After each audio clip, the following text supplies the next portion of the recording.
പ്രിയരെ നമസ്കാരം. അറിയപ്പെടുന്ന ഒരു പ്രസാധക എഴുത്തുകാരി, മക്ബത്ത് പബ്ലിക്കേഷൻ്റെ പ്രസാധക എന്നുകൂടെ പറയാം. രാഷ്ട്രീയ നിലപാടുള്ള ഒരു വ്യക്തിത്വം നമുക്ക് ഇന്ന് പരിചയപ്പെടാം. ഷഹനാസ് എം.എ. കോഴിക്കോടുകാരിയാണ്. നമ്മുടെ ഇന്നത്തെ ഒരു വനിതാ രത്നം കൂടിയാണ് ഷഹനാസ്. നമുക്ക് സ്വാഗതം ചെയ്യാം. സ്വാഗതം ഷഹനാസ്. നമസ്കാരം. ഷഹനാസ് ഞാൻ പരിചയപ്പെടുത്തിയപ്പോൾ പറഞ്ഞു പ്രസാധകയാണെന്ന്. എനിക്ക് തോന്നുന്നു ആദ്യം ഒലീവിലാണ് വർക്ക് ചെയ്തിരുന്നത് അല്ലേ, ഒലീവ് പബ്ലിക്കേഷൻ. പിന്നീട് സ്വന്തമായിട്ട് ഒരു പ്രസാധക പബ്ലിക്കേഷൻ രൂപീകരിക്കാനുള്ള ഒരു കാരണം എന്താണ്?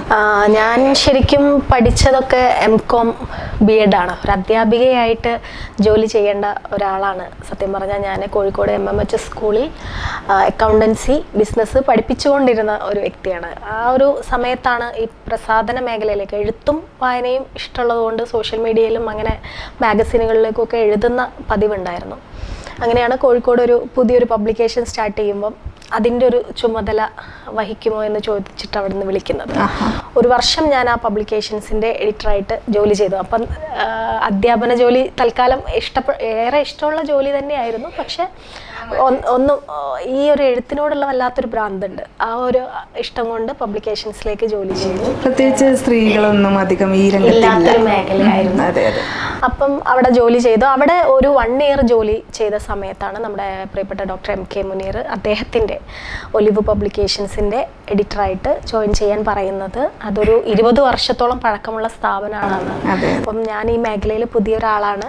അപ്പം അതുകൊണ്ട് തന്നെ ഇത്രയും വലിയൊരു പബ്ലിക്കേഷൻസിൻ്റെ എഡിറ്ററായിട്ട് ജോലി ചെയ്യാനുള്ള ഒരു ടെൻഷനൊക്കെ എനിക്കും ഉണ്ടായിരുന്നു. ഞാൻ ആദ്യമേ ഡോക്ടർ M.K. മുനീറിനോട് നോ ആണ് പറഞ്ഞത്, എനിക്ക് ടെൻഷനാണെന്നാണ് പറഞ്ഞത്. പക്ഷെ അദ്ദേഹത്തെ സംബന്ധിച്ചിടത്തോളം അദ്ദേഹം നൽകുന്ന ഒരു പ്രോത്സാഹനമുണ്ട്. നിനക്ക് പറ്റും, നീ ചെയ്യാൻ നിനക്ക് പറ്റും എന്നൊക്കെ പറഞ്ഞിട്ട് നൽകിയ ഒരു ധൈര്യത്തിലാണ് ഞാൻ അന്ന് ഒലിവ് പബ്ലിക്കേഷൻസിൻ്റെ എക്സിക്യൂട്ടീവ് എഡിറ്ററായിട്ട് ജോയിൻ ചെയ്യുന്നത്. എനിക്ക് തോന്നുന്നു കേരളത്തിലെ പബ്ലിക്കേഷൻസിൽ അങ്ങനെ സ്ത്രീകൾ എഡിറ്റേഴ്സായിട്ട് ഉണ്ടായിട്ടില്ല. സ്ത്രീകളൊക്കെ പ്രസാധന മേഖലയിൽ ഉണ്ടെങ്കിലും ഈ പുരുഷന്മാരുടെ കേന്ദ്രീകൃതമായ ഒരു മേഖല കൂടി ആയിരുന്നു. 2018 ആ ഒരു വർഷത്തിലാണ്. അവിടെ ഒരു 4 വർഷം ഞാൻ ജോലി ചെയ്തു. 4 വർഷം അവിടുത്തെ എക്സിക്യൂട്ടീവ് എഡിറ്ററായിട്ട് ജോലി ചെയ്തു. ഒരുപാട് പഠനങ്ങൾ എനിക്കുണ്ടായ ഒരു സ്ഥലമാണ് ഒലിവ് പബ്ലിക്കേഷൻസ് എന്ന് പറയുന്നത്. ആ സമയത്ത് തന്നെയാണോ പുസ്തകം കാലിഡോസ്കോപ്പി? അതിന് മുമ്പ് തന്നെ ഞാൻ ആദ്യം 2000 അവിടെ ജോയിൻ ചെയ്യുന്നതിന് മുന്നേ ആണ് ഞാൻ നോവൽ എഴുതിയത്. അത് കണ്ടിട്ടാണ് മുനീർ സാറിന് എന്നെ പരിചയം. പിന്നെ കോഴിക്കോട് ഡിസബിലിറ്റി ഉള്ള ആളുകൾക്ക് വേണ്ടി കോഴിക്കോട് കളക്ടർ ജോസ് സാറിൻ്റെ കൂടെ പ്രശാന്ത് സാറിൻ്റെ കൂടെയൊക്കെ വർക്ക് ചെയ്തിട്ടുണ്ട്. അപ്പം അത്തരത്തിൽ ആണ് നമ്മുടെ കോഴിക്കോടിൻ്റെ MLA ആയിരുന്നല്ലോ മുനീർ സാറ്. അങ്ങനെയാണ് സാറിനെ എനിക്ക് പരിചയം ഉണ്ടായിരുന്നത്. എൻ്റെ പുസ്തകമൊക്കെ വായിച്ചു കഴിഞ്ഞതിന് ശേഷമാണ് സാറ് ഈ മേഖലയിലേക്ക് എന്നെ ക്ഷണിച്ചതും. എന്നെ സംബന്ധിച്ച് എനിക്ക് തോന്നുന്നു ചിലപ്പോൾ ഈ പബ്ലിക്കേഷൻ മേഖലയിൽ ജോലി ചെയ്തതുകൊണ്ടാണ് ഞാൻ പുസ്തകം ഇറക്കിയിട്ടുള്ളത്. ഒരുപാട് ആളുകളുടെ പുസ്തകങ്ങൾ എൻ്റെ കയ്യിലൂടെ അക്ഷരങ്ങൾ പുസ്തകങ്ങളായി മാറുമ്പോൾ എനിക്കൊരാഗ്രഹം തോന്നിയിട്ട് ഞാനൊരു നോവൽ എഴുതുകയും ആ നോവൽ എനിക്ക് മലയാളത്തിൻ്റെ പ്രിയപ്പെട്ട എഴുത്തുകാരൻ M. മുകുന്ദൻ സാറാണ് പ്രകാശനം ചെയ്തു തരുന്നത്. തീർച്ചയായിട്ടും അത് വളരെ എനിക്ക് തോന്നുന്നു സ്ത്രീപക്ഷ നോവലാണ്. ഒരു സ്ത്രീപക്ഷ രചനയായിരുന്നു അത്. എൻ്റെ ലൈഫും ബാക്കിയുള്ള സ്ത്രീകളുടെ, ഞാൻ കണ്ടറിഞ്ഞിട്ടുള്ള സ്ത്രീകളുടെ ലൈഫും ഒക്കെ കൂടി ചേർത്തിട്ടുള്ള ഒരു പുസ്തകമായിരുന്നു അത്. ആ പുസ്തകവും ഇതുപോലെ തന്നെ ആദ്യം M. മുകുന്ദൻ എന്ന് പറയുന്ന ഒരു എഴുത്തുകാരനെ എനിക്ക് പ്രകാശനം ചെയ്യാൻ കിട്ടുമോ എന്നൊന്നും അറിയില്ലായിരുന്നു. ആദ്യം ആ മാറ്റർ കൊണ്ടു കൊടുക്കുന്നു. സാറിന് ഇഷ്ടപ്പെട്ടാൽ മാത്രം എനിക്കൊരു പ്രകാശനത്തിനൊരു ഡേറ്റ് തരാൻ പറയുന്നു. സാർ ഇങ്ങോട്ട് വിളിച്ചിട്ടാണ് പിന്നെ എന്നോട് ഒരു ഡേറ്റ് തരികയും പുസ്തകം പ്രകാശനം ചെയ്യാം എന്ന് പറയുകയും. ചിലപ്പോൾ ഒരു പക്ഷേ ഞാൻ ആ നോവൽ ആയിരിക്കാം എൻ്റെ ലൈഫിൽ ഞാൻ ഈ മേഖലയിൽ തന്നെ നിൽക്കാൻ ആഗ്രഹിച്ച ഒരു കാര്യം തോന്നുന്നു. ഒരു പാഷനായിക്കൊണ്ട്, പാഷൻ മാത്രമല്ല, ആ നോവൽ ഒരുപാട് ആളുകൾ വായിക്കുകയും നല്ല പ്രോത്സാഹനം തരികയും ചെയ്തിട്ടുണ്ട്. നമ്മുടെ കോഴിക്കോടുകാർക്ക് ഒരു പ്രത്യേകതയുണ്ട്. ഏത് മേഖലയിലുള്ള ആളുകളാണെങ്കിലും, കലാകാരന്മാരാണെങ്കിലും പാട്ടുകാരാണെങ്കിലും ഒക്കെ ഇവർ പ്രോത്സാഹിപ്പിക്കാൻ നല്ല ഒരുപാട് എഴുത്തുകാരുണ്ട് നമ്മുടെ കോഴിക്കോട് അല്ലെങ്കിലും കോഴിക്കോട് വന്ന് താമസിക്കുന്ന ആളുകൾ. എനിക്ക് കോഴിക്കോട് നിന്ന് നല്ല രീതിയിൽ പ്രോത്സാഹനം കിട്ടിയിട്ടുണ്ട്. എൻ്റെ നോവലിന് നല്ല വായനക്കാരുണ്ടായിട്ടുണ്ട്. അപ്പം അത് തന്നെയാണ് ഈ മേഖലയിൽ. ആത്മകഥാപരം എന്ന് പറയുമ്പോൾ പൂർണ്ണമായിട്ടും അങ്ങനെ വന്നോ? പൂർണ്ണമായിട്ട് എന്ന് പറയാൻ പറ്റില്ല. എൻ്റെ ഒരു സ്ത്രീ ജീവിതവും എന്നെ കണക്ട് ചെയ്തിട്ട് നിൽക്കുന്ന ഒരുപാട് സ്ത്രീകളുടെ ജീവിതവും കൂടി കണക്ട് ചെയ്തിട്ട് ഒരു സ്ത്രീ കഥ കേന്ദ്ര കഥാപാത്രത്തെ കൊണ്ട് ഒരു മനോഹരമായ എൻഡിങ്ങിൽ അവസാനിപ്പിച്ച ഒരു നോവലാണത്. പലപ്പോഴും നമ്മൾ നോവലുകളൊക്കെ ഒരു ചില സമയത്ത് ഒരു എന്താ പറയുക സങ്കടകരമായ അവസാനിപ്പിക്കലൊക്കെ ഉണ്ടാവാതെ ഒരു സ്ത്രീക്ക് ജീവിതത്തെ വളരെ പോസിറ്റീവായിട്ട് കാണാൻ പറ്റുന്ന രീതിയിൽ എഴുതിയ ഒരു നോവലായിരുന്നു അത്. ശരിക്കും പറഞ്ഞാൽ ഷഹനാസും തന്നെ അങ്ങനെ ഒരു പോസിറ്റീവായിട്ട് സോഷ്യൽ മീഡിയ മറ്റെല്ലാ മേഖലകളിലും സജീവമായിട്ട് നിൽക്കുന്ന ഒരാളാണ്. അപ്പോൾ ഇങ്ങനെ ഇത്തരത്തിലുള്ള കാര്യങ്ങളൊക്കെ വരുമ്പോൾ ഈ പ്രസാധക രംഗത്ത് വെല്ലുവിളികളൊക്കെ എന്തെങ്കിലും നേരിട്ടിട്ടുണ്ടോ?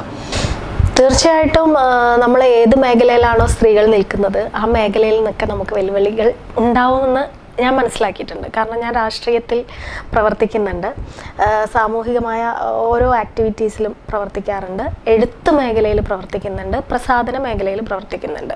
അപ്പം ഇതൊരു ബിസിനസ് കൂടിയാണ് സത്യം പറഞ്ഞാൽ പബ്ലിക്കേഷൻ എന്ന് പറയുന്നത്.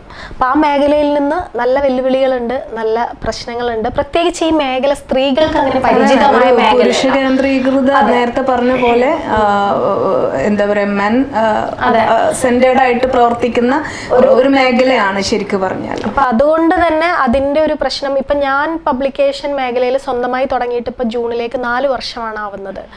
ഞാനായിരിക്കും ചിലപ്പോൾ എല്ലാ മേളകളിലും സ്ത്രീകളെ സ്റ്റാഫായിട്ട് കൊണ്ടുപോയിട്ടുള്ള ഒരു വ്യക്തി. ഇപ്പോൾ പക്ഷേ എല്ലാ പബ്ലിക്കേഷൻസും സ്ത്രീകളെ സ്റ്റാഫായിട്ട് കൊണ്ടുവന്നിട്ടുണ്ട്. എൻ്റെ സ്റ്റാഫ് എല്ലാവരും സ്ത്രീകളാണ്. ഇപ്പോഴും ഷോറൂമിലും മേളകൾക്ക് പോകുമ്പോഴൊക്കെ ഞങ്ങൾ സ്ത്രീകളെ ഞാൻ ഇതിലേക്ക് കുറച്ച് പേരെ കൊണ്ടുവന്നിട്ടുണ്ടായിരുന്നു. അതിപ്പോൾ മക്ബത്ത് എത്ര പുസ്തകങ്ങൾ ഇറക്കിയിട്ടുണ്ട്? ഒരു 150ഓളം പുസ്തകങ്ങളാണ് ഇപ്പം നമ്മൾ ചെയ്തത്. 4 വർഷം കൊണ്ട് 150. അതിൽ ബെന്യാമിൻ്റെ പുസ്തകമുണ്ട്, സുഭാഷ് ചന്ദ്രൻ്റെ പുസ്തകമുണ്ട്, കാരശ്ശേരി മാഷിൻ്റെതുണ്ട്, വീരാൻകുട്ടി മാഷ്, ഇന്ദു മേനോൻ, പിന്നെ അങ്ങനെ തുടങ്ങി കെ.വി. മോഹൻകുമാർ സാറ്, മധുബാല്, ബെന്യാമിനൊക്കെ പോലെ അല്ലെങ്കിൽ മധുബാൽ സാറൊക്കെ പോലെയുള്ള വളരെ പ്രശസ്തരായവരുടെ പുസ്തകം ഇറക്കാൻ കഴിഞ്ഞു എന്നത് തീർച്ചയായിട്ടും അത് അവർ തന്നൊരു പ്രോത്സാഹനമാണ് എനിക്ക്. സത്യം പറഞ്ഞാൽ ഈ മേഖലയിൽ നമ്മൾ പറയാറുണ്ട് സ്ത്രീകളില്ല, അങ്ങനെയുള്ള കരച്ചിലുകൾ നമ്മൾ എപ്പോഴും കരഞ്ഞുകൊണ്ടിരിക്കുമല്ലോ. പക്ഷേ ഈ എഴുത്തുകാരൊക്കെ പുരുഷന്മാരാണ്. ബെന്യാമിൻ, ഡോക്ടർ ബി ഇക്ബാൽ, ഇവരൊക്കെ എനിക്ക് തുടക്കത്തിൽ പുസ്തകം തന്ന ആളുകളാണ്. അതായത് ഞാനിങ്ങനെ ഒരു പബ്ലിക്കേഷൻ തുടങ്ങുന്നുണ്ട്, കൂടെ നിൽക്കണമെന്ന് പറഞ്ഞപ്പോൾ അത് പ്രോത്സാഹനമായിട്ട് ഞങ്ങളുടെ ഒരു പുസ്തകം തരാമെന്ന് പറഞ്ഞ് പുസ്തകം തന്ന് പ്രോത്സാഹിപ്പിച്ച ആളുകളാണ്. അപ്പം അത്തരത്തിലുള്ള ആളുകളും ഈ മേഖലയിലുണ്ട് എന്നുള്ളതാണ് ഒരു പോസിറ്റീവായിട്ടുള്ളൊരു കാര്യം. ഷഹനാസിന് ഈ ഒരു മേഖലയുമായി മുന്നോട്ട് പോകുമ്പോൾ എഴുത്തിൽ ശ്രദ്ധ കേന്ദ്രീകരിക്കാൻ പറ്റുന്നുണ്ടോ? എഴുത്തിൽ ശ്രദ്ധ കേന്ദ്രീകരിക്കാനുള്ള ഒരു ശ്രമം എൻ്റെത് വളരെ കുറഞ്ഞു പോയതായിട്ടാണ്. മെനോപോസ് എന്ന് പറയുന്ന ഒരു പുസ്തകം ചെയ്തിട്ടുണ്ട്. പിന്നെ നമ്മൾ പല ആളുകളുടെ എഴുത്തുകളുമായിട്ട് എൻഗേജ്ഡ് ആണ്.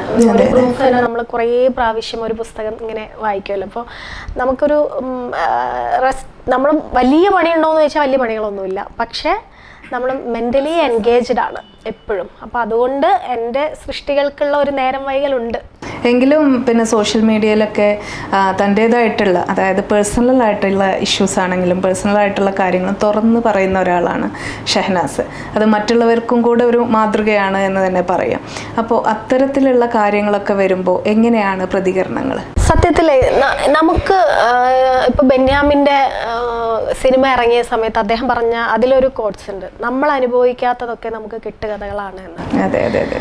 ഞാനൊരു പ്രശ്നത്തിലകത്ത് പെട്ടുപോയപ്പോഴാണ് സത്യം പറഞ്ഞാൽ എനിക്ക് നമ്മൾ മനുഷ്യരൊരു പ്രശ്നത്തിൽ പെട്ടാൽ ഈ സമൂഹം എങ്ങനെ അവരുടെ കൂടെ നിൽക്കുന്നു, ആരൊക്കെ കൂടെ നിൽക്കുന്നു ഒക്കെ മനസ്സിലായത്. അപ്പം മാത്രമാണ് എനിക്ക് ഒരു പ്രശ്നത്തിൽ പെടുന്ന ഒരാളുടെ നേരെ കണ്ണു തുറക്കാൻ സാധിച്ചത് സത്യം പറഞ്ഞാൽ. അപ്പോൾ ഇപ്പം ഞാൻ എല്ലാവരുടെ പ്രശ്നത്തിലും ഇടപെടും, പ്രത്യേകിച്ച് സ്ത്രീകളുടെ. സ്ത്രീകൾ ഒരു പ്രശ്നം പറഞ്ഞ് എൻ്റെ അടുത്ത് വന്നാൽ ഞാൻ മറ്റൊന്ന് കേൾക്കില്ല, ഞാൻ പ്രതികരിക്കാറുണ്ട്, അതിൻ്റെ കൂടെ പോകാറുണ്ട്. ഇപ്പോൾ തൃശ്ശൂർ സാഹിത്യ അക്കാദമിയിൽ ഒരു സ്ത്രീയും ഒരു പുരുഷനും പ്രശ്നമുണ്ടായി. ആ സ്ത്രീക്കൊപ്പം നിന്ന് ഞാൻ ഫേസ്ബുക്കിൽ പോസ്റ്റ് ഇട്ടിരുന്നു. അപ്പം ഇത് ചെയ്ത വ്യക്തി എന്നെ നേരിട്ട് കാണാൻ എൻ്റെ സ്റ്റോളിൽ വന്നു. ഷഹനാസ് എങ്ങനെയാണ് എന്നെക്കുറിച്ച് അറിയാതെ ആ പോസ്റ്റിനെ സമീപിക്കുക, അങ്ങനെ ഒരു പോസ്റ്റ് എഴുതിയിടുക എന്ന് ചോദിച്ചിട്ട് അദ്ദേഹം എന്നോട് സംസാരിച്ചു. ഒരു എഴുത്തുകാരൻ തന്നെയാണ്. അപ്പം നിങ്ങളുടെ ഭർത്താവോ നിങ്ങളുടെ മകനോ നിങ്ങളുടെ ഉപ്പയോ ആയിരുന്നെങ്കിൽ നിങ്ങൾ അവരുടെ ഭാഗം കേൾക്കില്ലേ എന്ന് ചോദിച്ചു എന്നോട്. അപ്പം എനിക്ക് പറയാൻ തോന്നിയത്, ഒരിക്കലും ഞാൻ ആദ്യം എൻ്റെ ഭർത്താവിനെയോ എൻ്റെ മകനെയോ എൻ്റെ ഫാദറിനെയോ കേൾക്കാൻ തയ്യാറല്ല. ഞാൻ ആദ്യം ആ സ്ത്രീയെ കേൾക്കാനാണ് തയ്യാറാവുന്നത്. അവരെന്താണോ പറയുന്നത്, അവരുടെ വിഷമം എന്താണോ അത് ഉൾക്കൊള്ളാനാണ് ഞാൻ ആദ്യം ശ്രമിക്കുക. ഞാനൊരു ഫേസ്ബുക്ക് പോസ്റ്റ് എഴുതിയിട്ടാൽ നിങ്ങൾക്ക് അതിൻ്റെ ആ വ്യക്തി ഞാൻ ആ പോസ്റ്റ് ഇട്ട ഉടനെ എന്നെ ബ്ലോക്ക് ചെയ്ത ആളാണ്. നിങ്ങൾക്ക് എന്തവിടെ പറയാനുണ്ടോ നിങ്ങൾക്ക് അവിടെ താഴെ പറയാം. ഇപ്പോൾ ഒരുപാട് ഓപ്ഷൻസ് ഉണ്ട് നമുക്ക് പ്രതികരിക്കാനൊക്കെ ഉള്ള. അപ്പം ഞാനിപ്പോഴും ഞാൻ അങ്ങനെ തന്നെയാണ്. ഒരു സ്ത്രീയുടെ പ്രശ്നവുമായി വന്നാൽ ചിലപ്പം നമ്മളെ വല്ലാതെ മോശപ്പെടുത്തി കളയും. ആ സ്ത്രീ മോശമാണ് എന്ന രീതിയിൽ പറയുന്ന ഒരു സൊസൈറ്റിയാണ് ഇന്നും നിലനിൽക്കുന്നത്. എത്രത്തോളം അപ്പം അതിനൊപ്പം നമ്മൾ നിൽക്കേണ്ടതുണ്ട്. ഇപ്പോൾ ഒരു പുരുഷൻ എന്ത് ചെയ്താലും പണ്ട് തൊട്ടേ പറയുന്ന ഒരു പഴഞ്ചൊല്ല് പോലെ എന്താ പറയുക, വെള്ളം കണ്ടാൽ കഴുകും ചളിയിൽ ചവിട്ടും എന്ന് പറയുന്നത് പോലെ അതൊന്നും ആർക്കും പ്രശ്നമല്ല. അപ്പോൾ ഒരു സ്ത്രീ എങ്ങനെ, ഞാൻ ഉദ്ദേശിക്കുന്നത് എനിക്കൊരു മകളാണ്, അവള് 18 വയസ്സ് കഴിഞ്ഞിട്ടുള്ള ഒരു മകളാണ്. അപ്പോൾ അവള് വളർന്നു വരുമ്പോൾ അവൾക്ക് എവിടുന്നെങ്കിലും ഒരു മോശമായ അനുഭവം ഉണ്ടായാൽ ആ കുട്ടിക്ക് പറയാൻ സാധിക്കണം. അപ്പം ഈ സൊസൈറ്റിയിൽ അങ്ങനെയുള്ള സ്ത്രീകൾ പറയുകയും അവർക്ക് നീതി കിട്ടുകയെങ്കിലും ചെയ്യണം. അപ്പം നമ്മൾ അതിനൊപ്പം നിൽക്കണം എന്നുണ്ടെങ്കിൽ തീർച്ചയായിട്ടും നമ്മൾ പ്രതികരിക്കും. പക്ഷേ അതിൻ്റെ ഒരു ജെന്യൂനിറ്റിയും കൂടെ നോക്കാറുണ്ടോ? എങ്ങനെയാണ്? ഉണ്ട്. ഒരാളോട് നമുക്ക് അവരുടെ കണ്ണുകളിൽ നോക്കി സംസാരിച്ചാൽ ഉറപ്പായിട്ടും ഒരു പ്രശ്നം പറയുന്ന ഒരാൾ അത് ആ കണ്ണിലുണ്ടാവും, അവരുടെ സത്യസന്ധത അതിലുണ്ടാവും. എന്നാലും ഞാൻ ജസ്റ്റ് ഒരു അന്വേഷണം നടത്തുകയും കൂടി ചെയ്യും. എന്താണ് ഈ സംഭവം, എങ്ങനെയാണെന്ന് നടത്തുകയും ചെയ്യും. കൃത്യമായ തെളിവുകൾ എന്തായാലും ഇപ്പം പല സ്ത്രീകളും നിയമങ്ങൾ സ്ത്രീകൾക്ക് അനുകൂലമാണ് എന്നുള്ളത് കൊണ്ട് എന്തും വിളിച്ചു പറയുന്ന ഒരു സാഹചര്യവും ഉണ്ട്, അങ്ങനെയുള്ള സ്ത്രീകളും ഉണ്ട്. അപ്പം അതിനെതിരെ എന്താ പറയുക, നമ്മൾ അതിനൊപ്പം നിൽക്കുക എന്നല്ല, ആണായാലും പെണ്ണായാലും നീതി നിഷേധിക്കുന്നിടത്ത് നമ്മൾ നിൽക്കുക എന്നുള്ളതാണ്. അപ്പം ഞാൻ അതിനെ ഒരു കൃത്യമായ ഒരു അന്വേഷണം നടത്താറുണ്ട്. കൃത്യമായ ഒരു എവിഡൻസ് കിട്ടിയിട്ട് തന്നെയാണ് പ്രതികരിക്കുക, ആദ്യം ഒന്ന് നോക്കിയിട്ട് തന്നെയാണ് പ്രതികരിക്കുക. ഇത്തരത്തിലുള്ള പ്രവർത്തനങ്ങളൊക്കെ ആയിട്ട് മുന്നോട്ട് പോകുമ്പോൾ ആളുകളുടെ കണ്ണിൽ ഒരു ഫെമിനിസ്റ്റ് എന്ന രൂപത്തിൽ ഷഹനാസിനെ എപ്പോഴെങ്കിലും കണ്ടിട്ടുണ്ടോ, സമീപിച്ചിട്ടുണ്ടോ? എന്താണ് ഫെമിനിസ്റ്റ് എന്നുള്ള രീതിയിലല്ല, ആക്ടിവിസ്റ്റ് എന്ന രീതിയിൽ തന്നെ പലരും പറയുന്നത് കേട്ടിട്ടുണ്ട്. അപ്പം ഞാനൊരു പരിപാടിയിൽ പങ്കെടുത്തപ്പോൾ അതിൽ MA ഷഹനാസ് ആക്ടിവിസ്റ്റ് എന്ന് പറഞ്ഞ് കൊടുത്തിട്ടുണ്ടായിരുന്നു. അപ്പം ഞാൻ പറഞ്ഞു, നിങ്ങളാണ് എനിക്ക് തരുന്ന പേരുകൾ, ഒന്ന് ചിലപ്പോൾ എഴുത്തുകാരി എന്ന് തരും, പ്രസാധക അല്ലെങ്കിൽ ആക്ടിവിസ്റ്റ് എന്ന് തരും. ചിലപ്പോൾ നിങ്ങളെ ആക്ടിവിസ്റ്റ് എന്ന് എന്നെ വിളിച്ചത് ഞാൻ എൻ്റെ പ്രശ്നങ്ങൾ പറഞ്ഞതുകൊണ്ടാണ്. ഞാൻ അതിൽ മേലെ വലിയ കാര്യമൊന്നും ചെയ്തിട്ടില്ല. പക്ഷേ എനിക്ക് ഉറപ്പുണ്ട്, ഞാൻ എൻ്റെ പ്രശ്നങ്ങൾ പറഞ്ഞതുകൊണ്ട് നാളെ മറ്റൊരു സ്ത്രീക്ക് ഒരു പ്രശ്നം ഉണ്ടായാൽ അവർക്ക് ധൈര്യപൂർവ്വം പറയാനുള്ള ഒരു ധൈര്യം ഉണ്ടാവും എന്നുള്ളത് ഞാൻ എപ്പോഴും മനസ്സിൽ കാണാറുണ്ട്. കാരണം പലപ്പോഴും ഇതിങ്ങനെ മൂടി വെക്കപ്പെടുന്ന ഒരു സാഹചര്യമാണ് ഉണ്ടാവുക. എത്ര പറഞ്ഞു കഴിഞ്ഞാൽ പിന്നെ അതൊരു രക്ഷയില്ലാത്ത അവസ്ഥ. അല്ല, പറഞ്ഞു കഴിഞ്ഞാലും നമ്മൾ അമ്മയെ തല്ലിയാൽ രണ്ടുണ്ട് എന്ന് പറഞ്ഞതുപോലെ തന്നെയാണ്. ഇപ്പം നമ്മൾ സൊസൈറ്റിയിൽ ഇടപെടുന്ന ആളുകളാണ്, എഴുത്തുകാരുമായിട്ടൊക്കെ ഇടപെടുന്ന ആളുകളാണ്. നമ്മൾ അവരെ പുസ്തക പ്രകാശന ചടങ്ങുകൾക്ക് വിളിച്ചിട്ടുണ്ടാവും, പല പരിപാടികൾക്ക് നമ്മൾ അവരെ വിളിച്ചിട്ടുണ്ടാവും എന്ന് കരുതി അത് നമ്മൾ ഒരു സ്ത്രീ അല്ലെങ്കിൽ അവർ ജോലി ചെയ്യുന്നിടത്ത് വേറെ എന്തെങ്കിലും ആനുകൂല്യം കൊടുക്കാനോ ചെയ്യാനോ അല്ല. ഒരു പുസ്തകം നമ്മൾ ഒരു എഴുത്തുകാരനത് പ്രസിദ്ധീകരിക്കുന്നുണ്ടെങ്കിൽ അത് അവർക്ക് നമ്മൾ റോയൽറ്റി ആയിട്ടാണ് നമ്മൾ തിരിച്ചു കൊടുക്കുന്നത്. അല്ലാതെ ഒരു സ്ത്രീയെ മറ്റൊരു രീതിയിൽ കാണുന്ന ഒരു സൊസൈറ്റിക്ക് മുന്നിൽ നമ്മൾ പ്രതികരിക്കേണ്ടി വരും. ഇപ്പോഴും ഇങ്ങനത്തെ ഒരവസ്ഥ നിലനിൽക്കുന്നു എന്നത് വലിയൊരു കഷ്ടം തന്നെയാണ്. കാരണം എന്തൊക്കെ മാറ്റങ്ങളാണ് നമ്മുടെ ലോകത്ത് നടന്നത്. പ്രത്യേകിച്ച് കേരളത്തിൽ ഇപ്പോൾ എടുത്തു നോക്കിയാൽ ഒരു 20 വർഷത്തിൽ നിന്നിങ്ങോട്ട് വലിയൊരു മാറ്റമാണ് സംഭവിച്ചിട്ട്. എന്നിട്ടും ഇത്തരത്തിലുള്ളൊരു മനോഭാവത്തിലൊരു മാറ്റവുമില്ല എന്നുള്ളത് അതാണ്. അതിപ്പോൾ പറയാൻ കാരണം ഷഹനാസ് തന്നെ ഒരിക്കൽ സോഷ്യൽ മീഡിയയിൽ എന്താ പറയുക, വളരെ പ്രശസ്തനായിട്ടുള്ള ഒരു എഴുത്തുകാരനെ അദ്ദേഹത്തിൻ്റെ മോശം സ്വഭാവം കൊണ്ടുണ്ടായ ഒരു പ്രശ്നം തുറന്ന് പറയുകയും ഒരു മീറ്റു പോലെ തന്നെ തുറന്ന് പറയുകയുണ്ടായി. അത് പറഞ്ഞതിന് ശേഷം ഷഹനാസിന് എന്തെല്ലാം പ്രശ്നങ്ങളാണ് നേരിട്ടത്? സത്യത്തിൽ അങ്ങനെ ഒരു വിഷയം ഞാൻ പറയുന്നത്, എല്ലാവരും പറയും ധൈര്യപൂർവ്വം ഷഹനാസ് അതിനെതിരെ പ്രതികരിച്ചു എന്നൊക്കെ പറയുന്ന ആളുകൾക്ക് മുന്നിൽ പോലും എനിക്കൊരു കുറ്റബോധമുണ്ട്. കാരണം കുറേ കാലം ഞാൻ ഇതിങ്ങനെ സഹിച്ച് നിന്നിരുന്നു. ഞാനൊരു പുതിയ പ്രസാധക, തുടക്കക്കാരി, പുതിയൊരു എഴുത്തുകാരി. ഇദ്ദേഹം എന്ന് പറയുന്നത് ഈ മേഖലയിൽ വളരെ മുൻപന്തിയിൽ നിൽക്കുന്ന ഒരു വ്യക്തി, രാഷ്ട്രീയപരമായിട്ട് സാഹിത്യപരമായിട്ട് മുന്നിൽ നിൽക്കുന്ന വ്യക്തി. ഇദ്ദേഹത്തിനെതിരെ ഞാൻ പ്രതികരിച്ചാൽ ഒരു പക്ഷേ എന്താകും ഈ സൊസൈറ്റി എന്നെ പറയാ എന്നുള്ളൊരു പേടി എനിക്കുണ്ടായിരുന്നു. എന്നെ നിരന്തരം ഇദ്ദേഹം ബുദ്ധിമുട്ടിച്ചുകൊണ്ടിരുന്നപ്പോഴും ഞാൻ മിണ്ടാതിരുന്നിട്ടുണ്ട്, ഞാൻ പറയാതിരുന്നിട്ടുണ്ട്. പിന്നെ ഏറ്റവും അവസാനം ഞാനിങ്ങനെ വിചാരിച്ചു, ഏത് സമയത്താണ് നമ്മൾ ഒരു ദിവസമെങ്കിലും മനസ്സമാധാനത്തോടു കൂടി ജീവിക്കാൻ പറ്റിയിട്ടില്ലെങ്കിൽ നമ്മുടെ ഇഷ്ടത്തിനനുസരിച്ച് ജീവിക്കാൻ പറ്റിയിട്ടില്ലെങ്കിൽ പിന്നെ നമ്മൾ ഈ ജീവിച്ചു തീർത്തതിൽ ഒരർത്ഥവും. നമ്മളെ ഒരാളിങ്ങനെ നിരന്തരം പൊട്ടും എന്ന് പറയുന്ന ഒരു ബോംബ് കയ്യിൽ വെച്ചിട്ട് നമ്മൾ ജീവിക്കുന്നതിനേക്കാൾ അതങ്ങ് പൊട്ടട്ടെ. അപ്പം എന്തിനാണ് ഞാനിങ്ങനെ ഒരു ആളുടെ ബുദ്ധിമുട്ട് സഹിക്കുന്നത് എന്നാലോചിച്ചിട്ടാണ് ഞാൻ പ്രതികരിച്ചത്. അത് വലിയ ധൈര്യമുള്ള കാര്യമൊന്നും ആയിട്ട് എനിക്ക് തോന്നിയിട്ടില്ല. ഗതികേടാണ്, ഒരു പെണ്ണിന്റെ ഗതികേടാണ്. ഇത് ഇങ്ങനെ സഹിക്കുന്ന ഒരുപാട് സ്ത്രീകളുണ്ടാവും തീർച്ചയായിട്ടും. കാരണം പറയാൻ പേടിയാണ്, പറഞ്ഞു കഴിഞ്ഞാൽ എങ്ങനെ ഈ സൊസൈറ്റി എടുക്കുമെന്നുള്ളത് പേടിയാണ്. ഞാൻ പറഞ്ഞു കഴിഞ്ഞിട്ടും ഞാൻ നിങ്ങളിപ്പോൾ പറഞ്ഞ എഴുത്തുകാരൻ കോഴിക്കോട് ജില്ലയിൽ തന്നെയുള്ള എഴുത്തുകാരനാണ്. ഞാനും ഈ കോഴിക്കോട് ജില്ലയിൽ ജനിച്ച് വളർന്ന് പഠിച്ച ഒരാളാണ്. കല്യാണം കഴിഞ്ഞ് കുടുംബമായിട്ട് ജീവിക്കുന്ന ഒരു വ്യക്തിയാണ്. അദ്ദേഹത്തിൻ്റെ ജീവിത പശ്ചാത്തലവും എൻ്റെ ജീവിത പശ്ചാത്തലവും ഒക്കെ ഈ നാട്ടുകാർക്ക് വളരെ കൃത്യമായിട്ട് അറിയാം. എന്താണ്, എങ്ങനെയാണ് സംഭവിച്ചിട്ടുണ്ടാവുക എന്നൊക്കെ ഈ സാഹിത്യ മേഖലയിലുള്ള ആളുകൾക്ക് തന്നെ അറിയാം. പക്ഷെ നമ്മുടെ കൂടെ ആരും നിന്നില്ല എന്ന് പറയും. നിന്നില്ല. പക്ഷേ മറ്റൊരു കാര്യം എന്താ വെച്ചാൽ ഒരുപാട് സ്ത്രീകൾ കൂടെ നിന്നു, ഒരുപാട് സ്ത്രീകൾ അദ്ദേഹത്തിന്റെ കൂടെ നിന്നു. അതാണ് വ്യത്യാസം. അതെന്തുകൊണ്ടാണ് അങ്ങനെ സംഭവിച്ചത് എന്ന് ചിന്തിച്ചിട്ട് മനസ്സിലാവുന്നില്ല. അദ്ദേഹത്തിന്റെ എഴുത്തിനോടുള്ള ഇഷ്ടം, പിന്നെ അദ്ദേഹത്തിന്റെ ഒരു സൗഹൃദ വലയത്തിൽ ഒരു നീണ്ട സുഹൃത്തുക്കളുണ്ട്. അപ്പം എന്ത് തെറ്റ് ചെയ്താലും നമ്മുടെ സുഹൃത്തിനോടൊപ്പം നിൽക്കുക എന്ന് പറയുന്ന ഒരു ധാർമ്മികതയായിരിക്കാം. എനിക്ക് തോന്നുന്നത് സ്ത്രീ എഴുത്തുകാരികളായിട്ട് ഇങ്ങനെ ഉയർന്നു വരാൻ ആഗ്രഹിക്കുന്ന കുറെ പേരുണ്ട്. അദ്ദേഹത്തിന്റെ ഒരു പ്രധാനമായ ഒരു വിനോദം എന്ന് പറഞ്ഞാൽ ഈ എഴുതാൻ തയ്യാറാവുന്ന, എഴുതിക്കൊണ്ടിരിക്കുന്ന ആളുകളെ വിളിച്ച് പുസ്തകങ്ങൾ എഡിറ്റ് ചെയ്ത് തരാം, കഥകൾ മാഗസിനിൽ വരുത്താം, പബ്ലിക്കേഷൻ പുസ്തകം പ്രസിദ്ധീകരിക്കുന്നത് എങ്ങനെ, അതിനുള്ള ഈസി വേകൾ പറഞ്ഞു കൊടുക്കാം എന്നൊക്കെ പറഞ്ഞ് എൻ്റെ സുഹൃത്തുക്കളെ തന്നെ എത്രയോ അദ്ദേഹം വീട്ടിലേക്ക് വിളിച്ചിട്ടുണ്ട്. എന്നോടുള്ള അദ്ദേഹത്തിൻ്റെ ഒരു ദേഷ്യം എന്താണെന്ന് വെച്ചാൽ എൻ്റെ മാത്രമല്ല, ഞാൻ എൻ്റെ ഒരുപാട് സുഹൃത്തുക്കളെ കൂടി ബ്ലോക്ക് ചെയ്തിട്ടുണ്ടായിരുന്നു ആ വീട്ടിലേക്ക് പോകുന്നതിലും ഇടപെടുന്നതിലും. ഒരു വലിയ എഴുത്തുകാരൻ വിളിച്ച് നിങ്ങളുടെ സൃഷ്ടിയിൽ അവതാരിക എഴുതാൻ കൊടുത്തിട്ട് നിങ്ങളുടെ സൃഷ്ടിയിൽ കുറേ മിസ്റ്റേക്ക് ഉണ്ട്, ഇത് ഞാൻ കറക്റ്റ് ചെയ്ത് തരാം, നിങ്ങൾ വീട്ടിൽ വരൂ എന്ന് പറയുമ്പോൾ അവരെന്നെ വിളിച്ചു, ഞാൻ പബ്ലിഷ് ചെയ്യാൻ പോകുന്ന പുസ്തകമാണ്, അവരെന്നെ വിളിച്ച് പറയുന്നു വീട്ടിലേക്ക് ചെല്ലാൻ പറഞ്ഞു. ഞാൻ പറഞ്ഞു പോവരുത്, ഒറ്റയ്ക്ക് പോവരുത്, നിങ്ങൾ ഒറ്റയ്ക്ക് പോവരുത് എന്ന് പറഞ്ഞ് ബ്ലോക്ക് ചെയ്തിട്ടുണ്ട്. അപ്പം കുറേ ദേഷ്യങ്ങൾ അദ്ദേഹത്തിന് എന്നോടുണ്ടായിരുന്നു. അത് അങ്ങനെയുള്ള ഒരു ജീവിതം നയിക്കുന്ന ഒരു മനുഷ്യന് നമ്മളോടുണ്ടാവുന്ന, പ്രത്യേകിച്ച് ഞാൻ പറയട്ടെ, നമ്മളിപ്പോൾ സിനിമാ മേഖലയെ കുറിച്ച് പറയാറുണ്ട്, സിനിമാ മേഖലയിൽ നടക്കുന്ന സ്ത്രീകൾക്കെതിരെ നടക്കുന്ന ഒരുപാട് പ്രശ്നങ്ങളെ കുറിച്ച് പറയാറുണ്ട്. എനിക്ക് തോന്നുന്നു അതിനേക്കാൾ കൂടുതൽ സാഹിത്യ മേഖലയിൽ നടക്കുന്നുണ്ട്.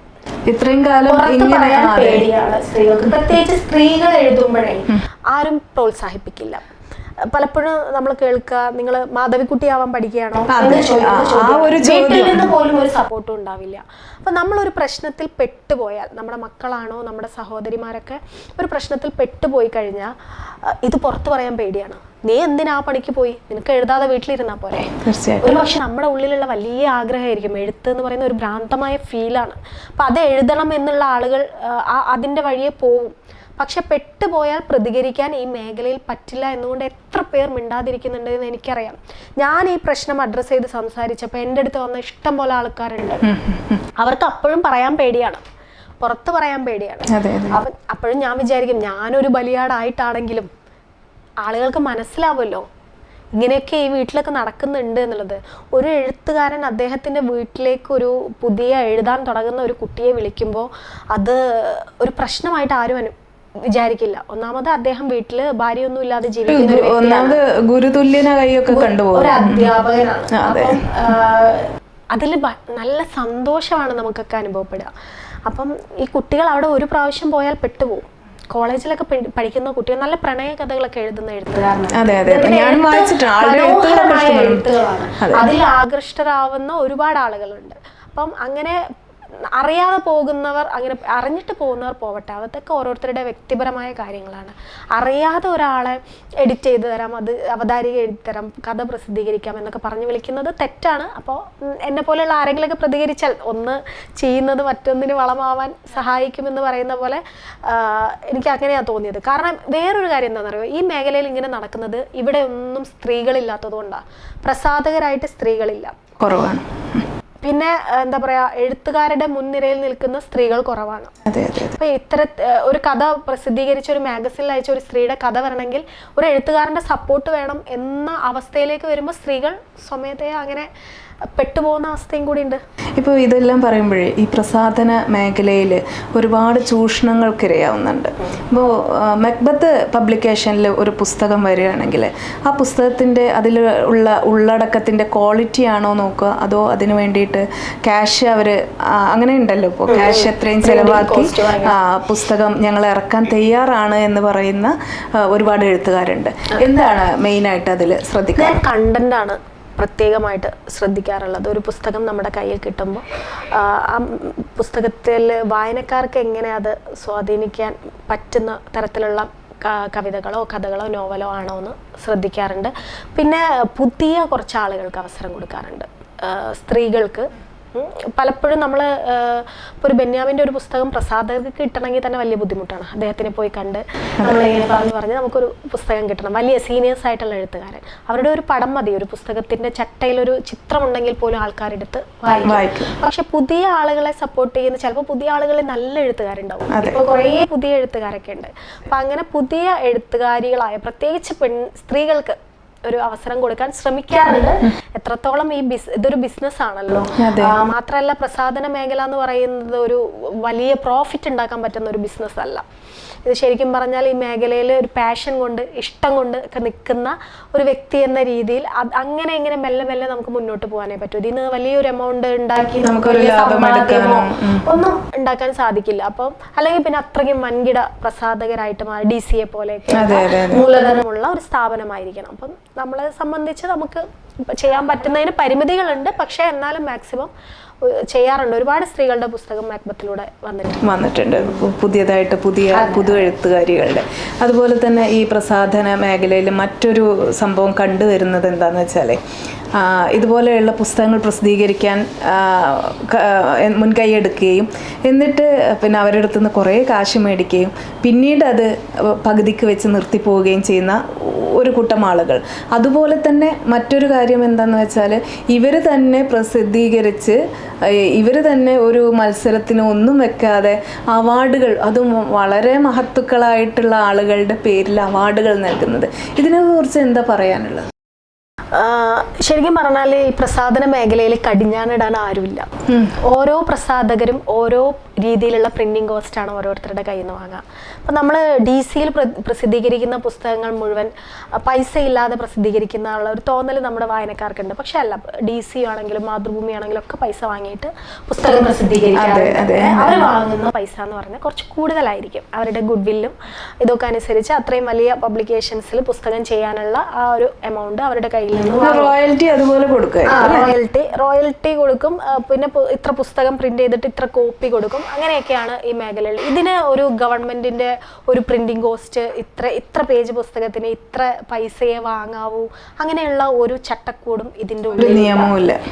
അത് ആർക്കെന്തും വാങ്ങാം. നിങ്ങൾക്ക് കംഫർട്ടബിൾ ആണെങ്കിൽ ആ പ്രസാധനശാലയിൽ നിങ്ങൾക്ക് പുസ്തകം ചെയ്യാം എന്നുള്ള ഒരു രീതിയാണ്. ഇപ്പോൾ കഴിഞ്ഞ സാഹിത്യ അക്കാദമിയുടെ ഗവൺമെന്റിൻ്റെതാണല്ലോ സാഹിത്യ അക്കാദമിയുടെ ഫെസ്റ്റ്, ഞാൻ പ്രസാധകരുടെ ഒരു ചർച്ചയുള്ളപ്പോൾ ഞാൻ ഈ കാര്യം സൂചിപ്പിച്ചിരുന്നു.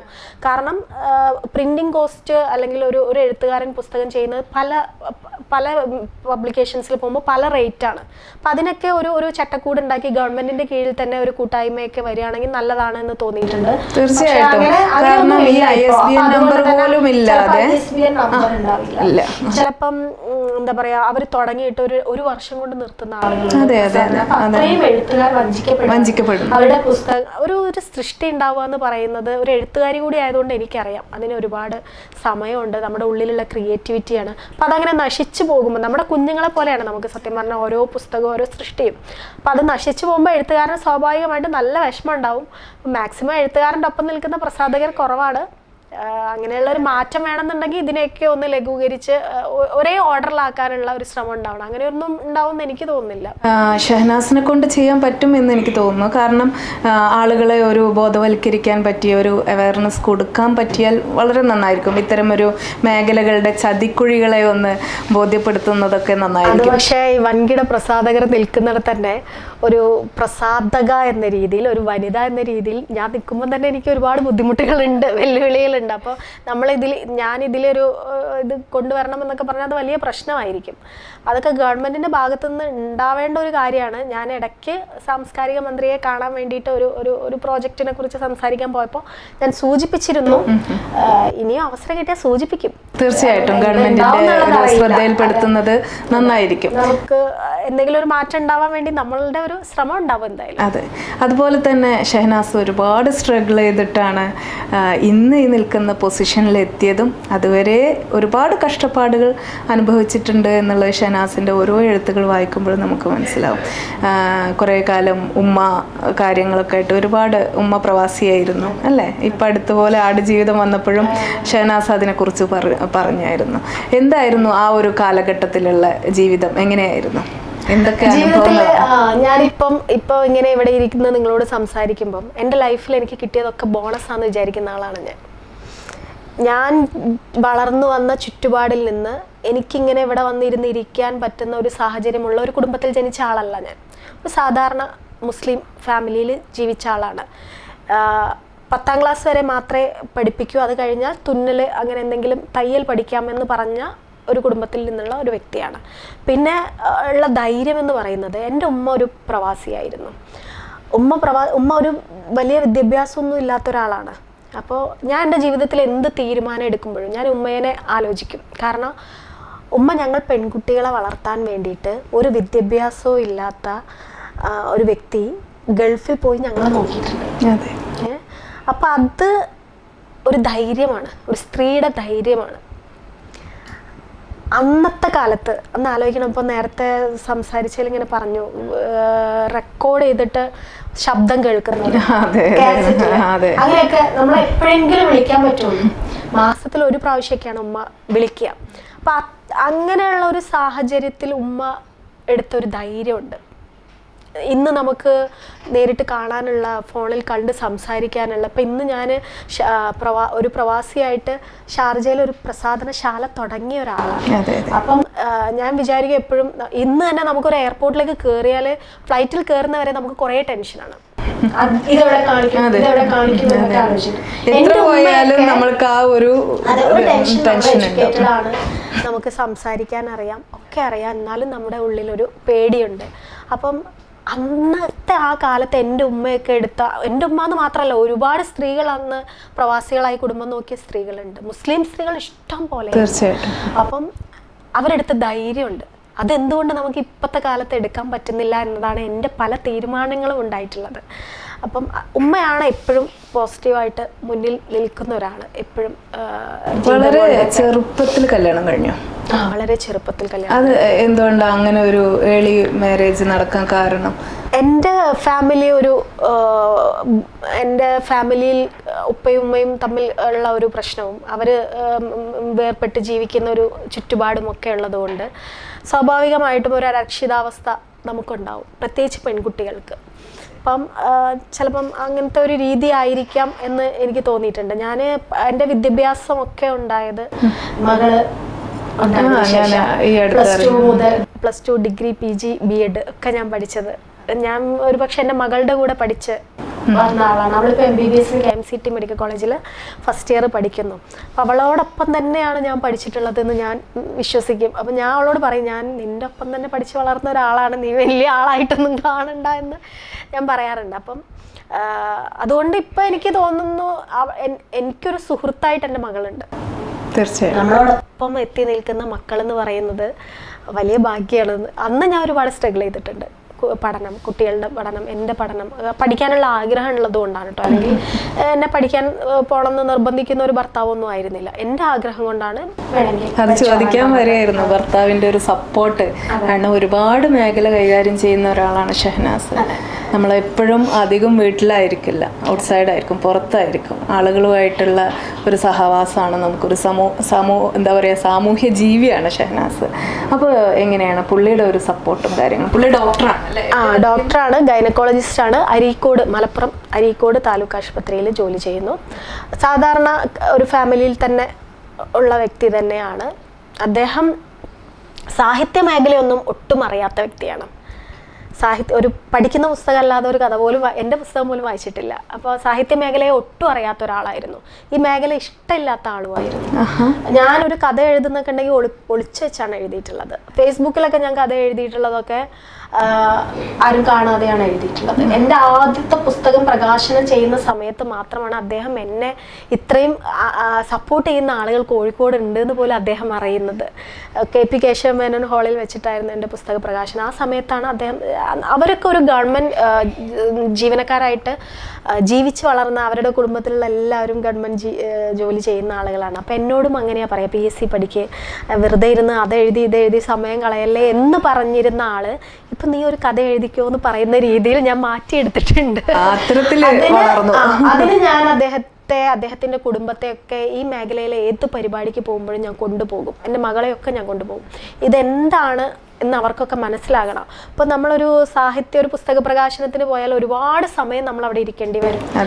ഓരോരുത്തരുടെ പ്രസംഗങ്ങൾ അതൊക്കെ കേൾക്കുക എന്ന് പറയുന്ന, നമ്മളെ സംബന്ധിച്ച് അതൊരു രസമാണ്, ഒരു ലഹരിയാണ്. അവരൊക്കെ ആളുകൾ വലിയ വലിയ എഴുത്തുകാർ പറയുന്നതും കേൾക്കുന്നതും ഒക്കെ.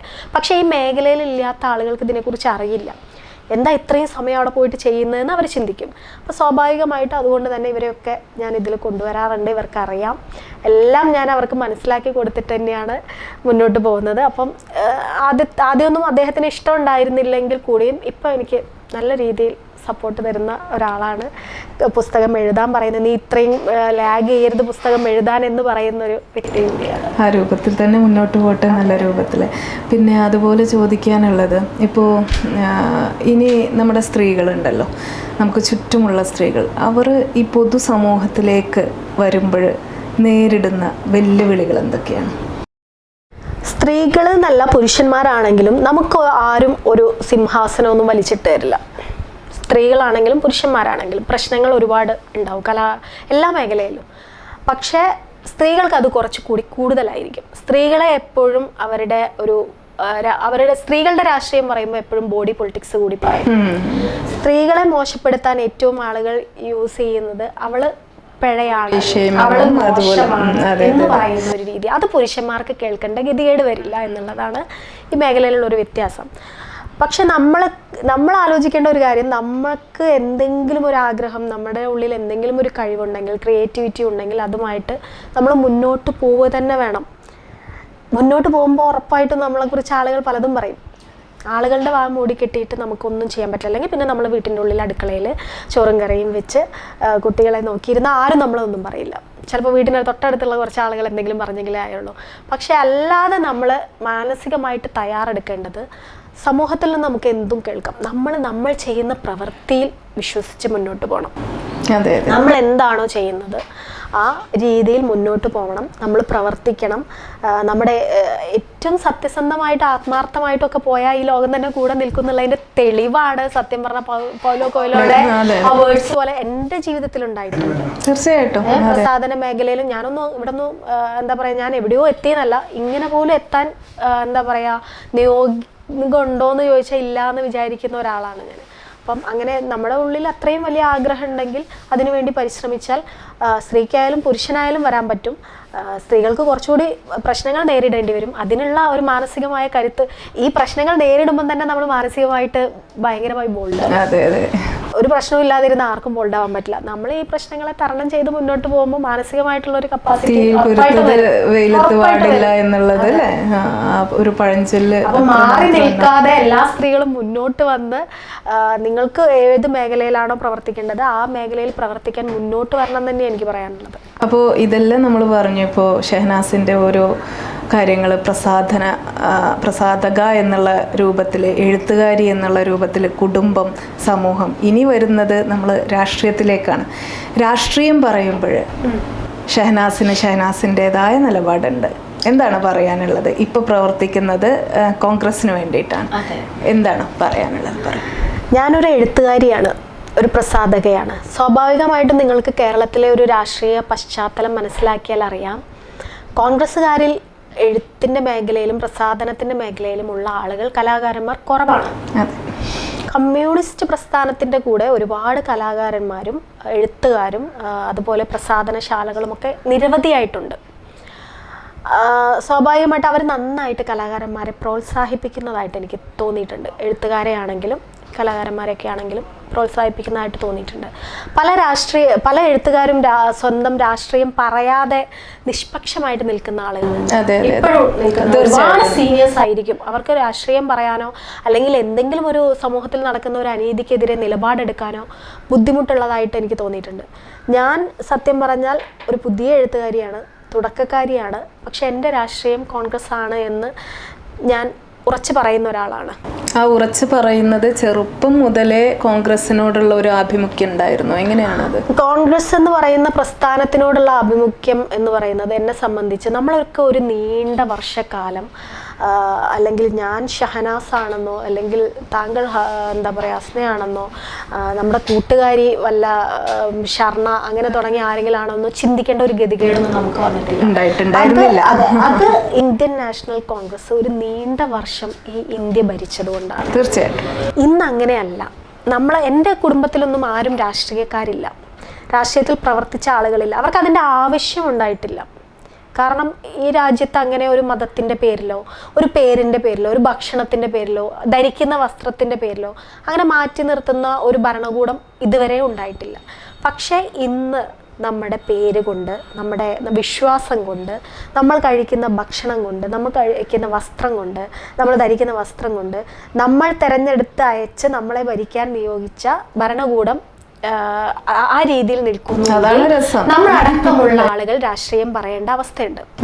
അതാണ് രസം. നമ്മളാണ് തെരഞ്ഞെടുത്തത്, നമ്മൾ തെരഞ്ഞെടുത്ത് നമ്മളെ ഭരിക്കാൻ നിയോഗിച്ച ആളുകൾ, എന്നിട്ട് നമ്മൾ അടിച്ചമർത്തുന്ന ഒരു കാലഘട്ടം. അപ്പൊ ഈ കാലത്ത് ഉറപ്പായിട്ടും ഏതൊരു മനുഷ്യനും രാഷ്ട്രീയം പറയേണ്ട ആവശ്യമുണ്ട്.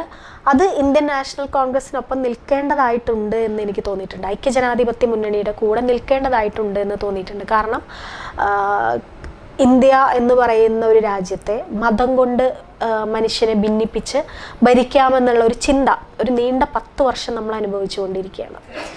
ഇനിയിപ്പോൾ ഇലക്ഷൻ നടക്കാനിരിക്കുകയാണ്. അപ്പോൾ എന്ത് സംഭവിക്കുമെന്നൊന്നും നമുക്ക് പറയാൻ പറ്റില്ല. കാരണം മുഴുവൻ നിഗൂഢതകളാണ്. ഒരു വോട്ടിംഗ് സിസ്റ്റം ആണെങ്കിൽ നിഗൂഢതകൾ, അങ്ങനെ കുറേ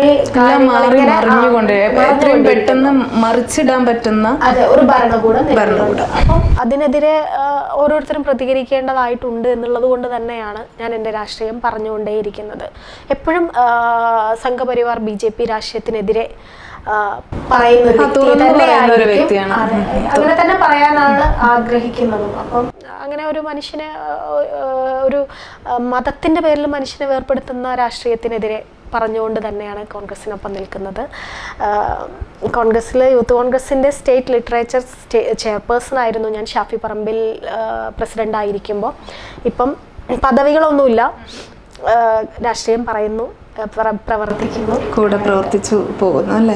എങ്ങനെയാ മുതിർന്ന നേതാക്കളൊക്കെ ആയിട്ട് വല്ല നല്ല ബന്ധത്തിലാണോ? അതോ? തീർച്ചയായിട്ടും നമുക്കിപ്പോൾ രാഷ്ട്രീയ പദവികൾ, ഞാൻ KPCC കോർഡിനേറ്റർ ആയിരുന്നു. KPCCയുടെ സാഹിത്യ മേഖലയുമായി കണക്ട് ചെയ്തിട്ട് ഒരുപാട് പ്രവർത്തനങ്ങൾ നടത്തിയിട്ടുണ്ട്. AICC സെക്രട്ടറി PV മോഹൻ സാറിൻ്റെ കൂടെയൊക്കെ നടത്തിയിട്ടുണ്ട്. പക്ഷേ ഇപ്പം ഞാൻ പദവികളിലൊന്നും ഇല്ലെങ്കിൽ പോലും നമ്മളുമായിട്ട് നല്ല ബന്ധം കാത്തു സൂക്ഷിക്കുന്ന ഒരുപാട് നേതാക്കന്മാരുണ്ട്. നമ്മളൊരു കാര്യം പറഞ്ഞാൽ അതിൻ്റേതായ രീതിയിൽ ഉൾക്കൊള്ളാൻ പറ്റുന്ന നേതാക്കന്മാരുണ്ട്. എനിക്ക് തോന്നുന്നു ഞാൻ മനസ്സിലാക്കിയെടുത്തോളം എന്നെ സപ്പോർട്ട് ചെയ്തതിൽ ഇപ്പോൾ കോൺഗ്രസ്സുകാരിയായ എന്നെ കമ്മ്യൂണിസ്റ്റുകാർ നന്നായിട്ട് സപ്പോർട്ട് ചെയ്തിട്ടുണ്ട്.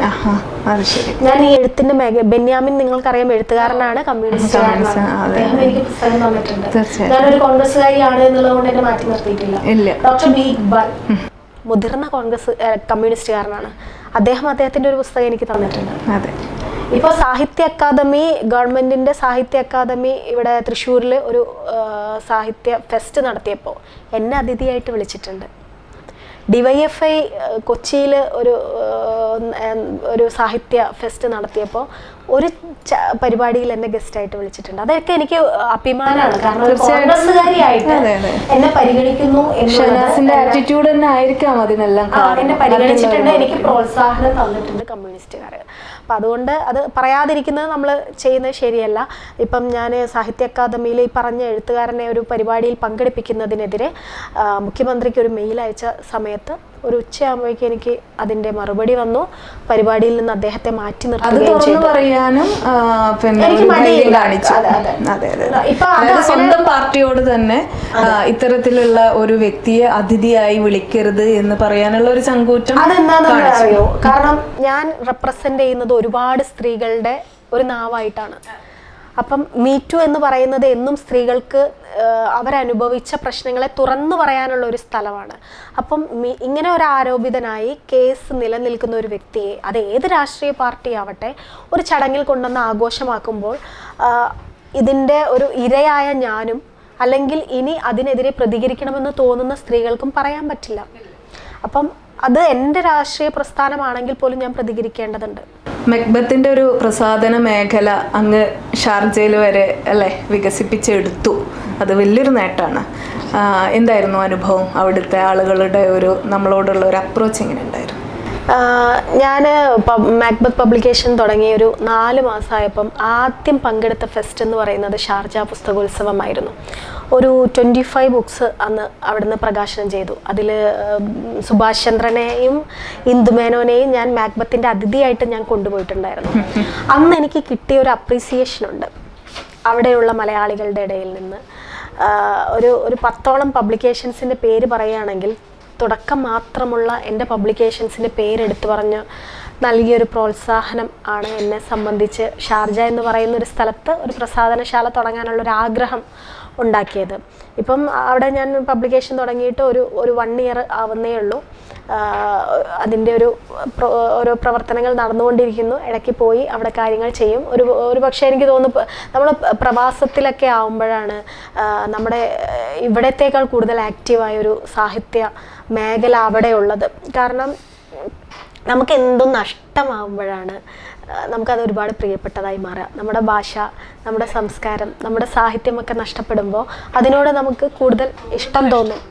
അപ്പം അതുകൊണ്ട് തന്നെ അവിടെ ഒരു പറ്റം മലയാളികൾ, സാഹിത്യത്തെ വളരെ സ്നേഹിക്കുന്ന ആളുകളുണ്ട്, എഴുത്തുകാരുണ്ട്. അവരൊന്നും സ്നേഹിക്കുന്നത് പോലെ മക്കളെ എഴുതിപ്പിക്കുന്നത് പോലെ അല്ലെങ്കിൽ മക്കളെ വായിപ്പിക്കുന്ന പോലെ നമ്മളൊന്നും ചെയ്യുന്നില്ല എന്നാണ് എനിക്ക് തോന്നിയിട്ടുള്ളത്. അവരത്രയും പരിശ്രമിക്കാറുണ്ട്. അപ്പം അതിൻ്റെ ഭാഗമായിട്ട് അവിടെ ഇങ്ങനെ ഉണ്ട്. എന്താവും അറിയില്ല, ഇങ്ങനെ മുന്നോട്ട് പോകുന്നു. നല്ല വളർച്ച തന്നെ ഉണ്ടാവട്ടെ നമ്മുടെ കേരളത്തിലും അവിടെയും. ഇനിയും ഒരുപാട് ബ്രാഞ്ചുകൾ മക്ബത്തിന് ഉണ്ടാവട്ടെ എന്ന് ആത്മാർത്ഥമായിട്ട് ആശംസിക്കുകയാണ്. ഞങ്ങളുടെ കൂടെ ഒരുപാട് സമയമായി ഇപ്പോൾ എനിക്ക് തോന്നുന്ന കുറേ വിശേഷങ്ങൾ നമ്മൾ പങ്കുവച്ചു. വളരെ സന്തോഷം. നന്ദി. Thank you.